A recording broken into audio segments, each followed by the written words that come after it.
toi qui es à l'écoute ce soir, il t'a aimé, Jésus t'a aimé, Dieu t'a aimé. La parole de Dieu déclare, car Dieu a tant aimé, vous connaissez ce texte de la parole de Dieu, car Dieu a tant aimé le monde qu'il a donné son Fils unique, afin que quiconque croit en lui ne périsse point, mais qu'il ait la vie éternelle. Et ça, c'est tout l'amour du Père, tout l'amour de Dieu pour nous, pour toi qui es l'enfant de Dieu, la fille de Dieu, le Fils de Dieu. Et la parole de Dieu continue, il ne s'arrête pas là. Dieu, en effet, n'a pas envoyé son Fils dans le monde pour qu'il juge le monde, mais pour que le monde soit sauvé par lui, par Jésus. Oui, Jésus est venu sur la terre des hommes, pas pour être ton juge, pas pour pouvoir te condamner, pas pour t'emmener à la perdition, mais il est venu sur la terre des hommes pour te sauver, pour te délivrer de ton péché, de tes liens dont tu es captif, dont tu es prisonnier. Dieu veut te délivrer, Dieu veut te bénir, Dieu veut te sauver parce qu'il t'aime. Oui, Jésus t'aime. Jésus va dire cette parole à ses disciples. Lorsqu'on fait un repas, qui est le plus grand? Celui qui est à table ou celui qui sert? N'est-ce pas celui qui est à table? Et oui, c'est vrai. Lorsqu'on est à table et qu'on se fait servir, eh bien, en réalité, c'est nous le plus grand puisqu'on est à table et on profite des mets qu'on nous offre. Mais Jésus va dire cette parole. Le Fils de l'homme n'est pas venu pour être servi, mais pour servir et donner sa vie comme la rançon de plusieurs. Béni soit Dieu. Jésus n'est pas venu pour être servi, bien qu'en réalité, c'est lui qui mérite d'être servi, c'est lui qui mérite l'adoration, c'est lui qui mérite la louange, c'est lui qui mérite l'honneur, c'est lui qui mérite que nous nous prosternons devant lui. Un jour, Jésus, lui qui méritait l'adoration, la louange, les actions de grâce, il va se ceigner d'un linge, Jésus, et il va se mettre à laver les pieds de ses disciples, un à un. Et à un moment donné, voyez pas l'humilité de Jésus? Est-ce que vous vous rendez compte? Le roi des rois, le seigneur des seigneurs, le prince de la vie va s'agenouiller devant des hommes, devant des créatures. Le divin, le Dieu vivant et vrai va s'agenouiller devant l'homme. Quelle leçon d'humilité pour chacun d'entre nous, mes frères, mes amis qui est à l'écoute ce soir. La parole de Dieu déclare que celui qui s'abaisse, il sera élevé.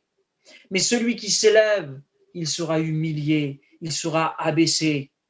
Vous savez pourquoi? Eh bien parce que l'orgueil précède la chute, mais l'humilité précède la gloire. Béni soit Dieu. Et ça, c'est une loi divine, c'est une loi qui vient de Dieu.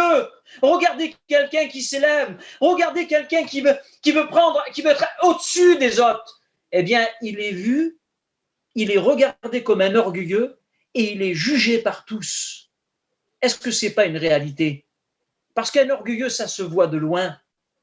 Un orgueilleux, on le remarque. Et puis lui, il ne le sait pas. Mais en quelque sorte, eh bien, il est rabaissé par tous dans les pensées d'autres personnes.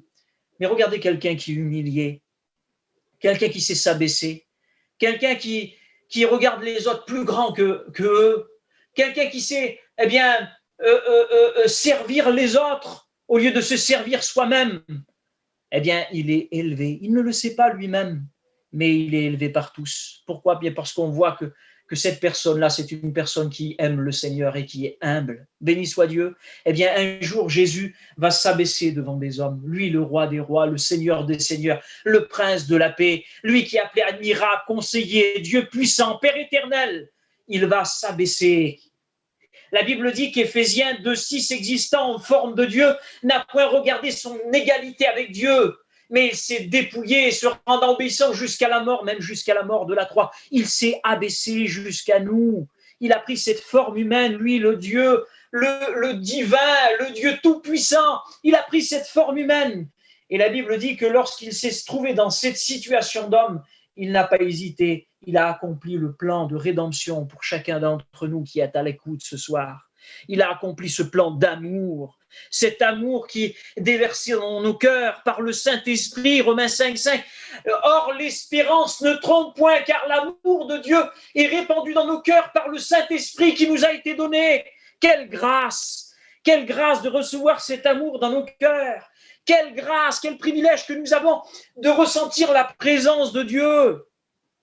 Alors Jésus, oui, va se ceindre d'un linge. Il va se mettre à laver les pieds des disciples, un à un.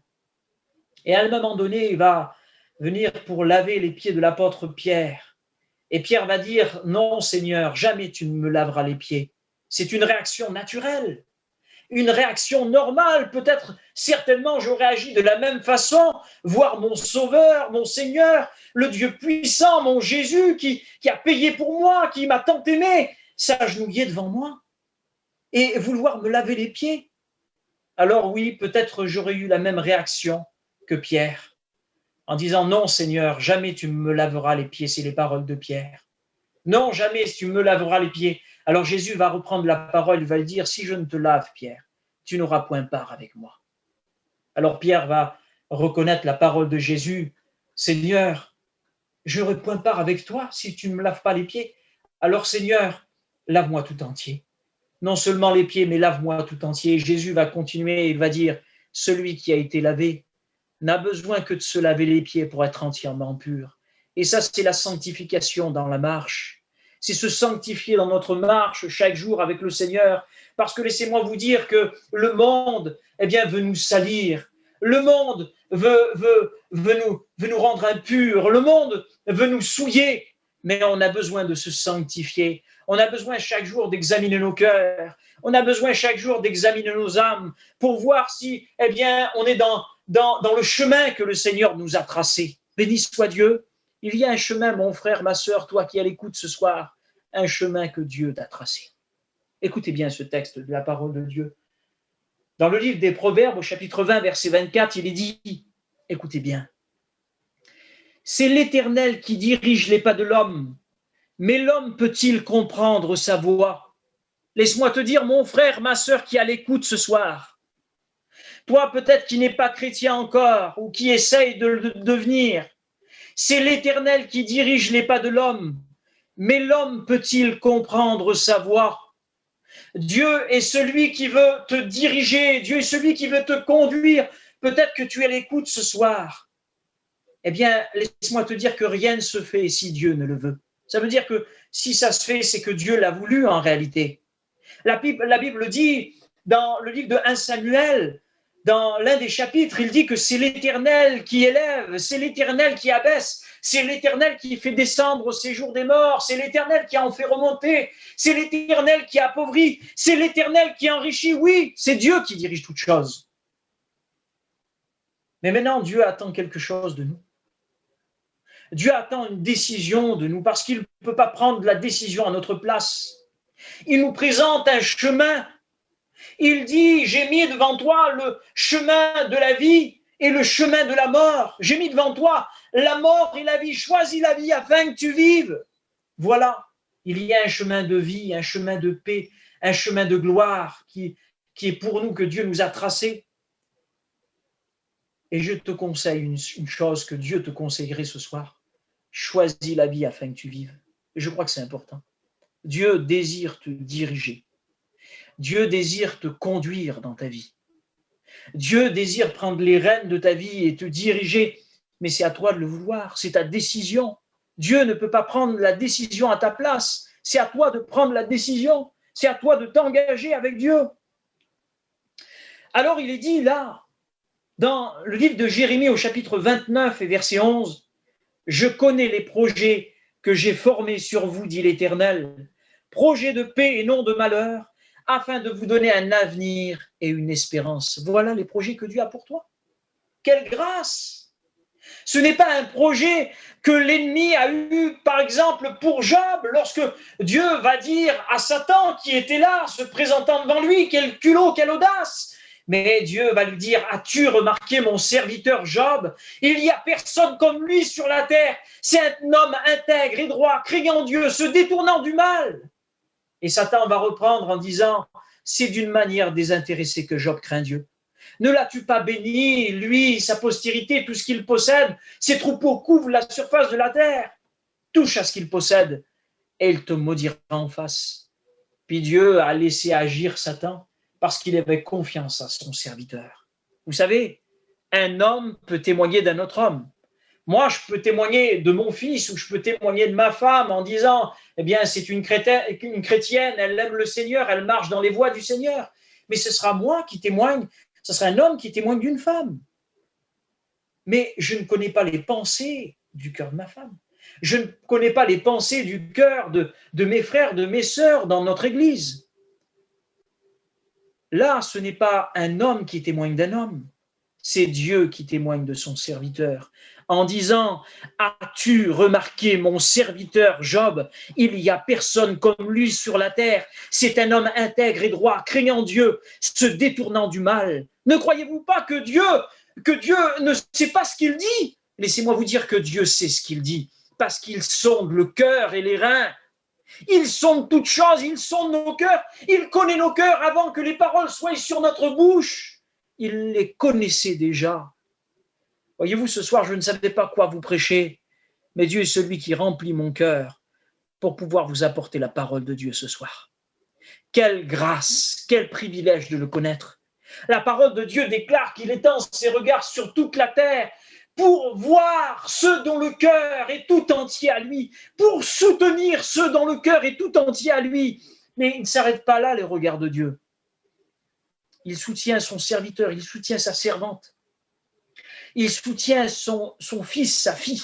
Mais la Bible dit que l'Éternel tend ses regards sur toute la terre pour voir s'il y a quelqu'un qui soit intelligent et qui cherche Dieu.